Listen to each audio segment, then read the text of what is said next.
लगातार 4 मैच हारने वाली पाकिस्तानी टीम ने पांचवें और आखिरी टी20 मैच में न्यूजीलैंड को 42 रन से एक तारीखी इबरतनाक शिकस्त देकर वर्ल्ड रिकॉर्ड कायम किया और वाइट वॉश से भी बच गए।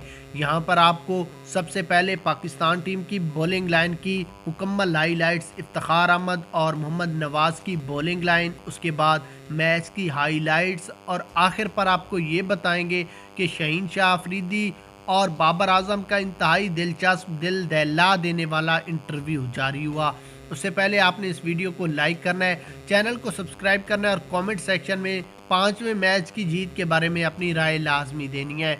उसके बाद मैच की हाईलाइट्स पर नज़र डालें तो पाकिस्तान ने पहले बैटिंग करते हुए 134 रन बनाए 8 विकेटों के नुकसान पर, जिसमें हसीबुल्ला 0 रन, मोहम्मद रिजवान 38, बाबर आजम 13, फ़खर जमान 33, मोहम्मद नवाज 1, इफ्तिखार अहमद 5, साहबजादा फरहान 19, शाहीन 1 और अब्बास अफरीदी 14 रन बनाकर आउट हुए।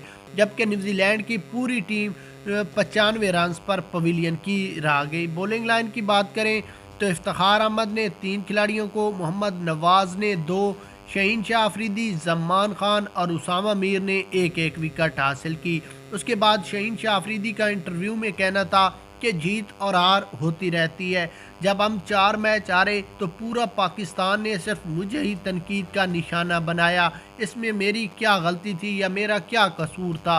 जीतना तो था, अब 5वां मैच जीत गए हैं। अब किसी को भी याद नहीं है कि ये शाहीन ने मैच जितवाया है।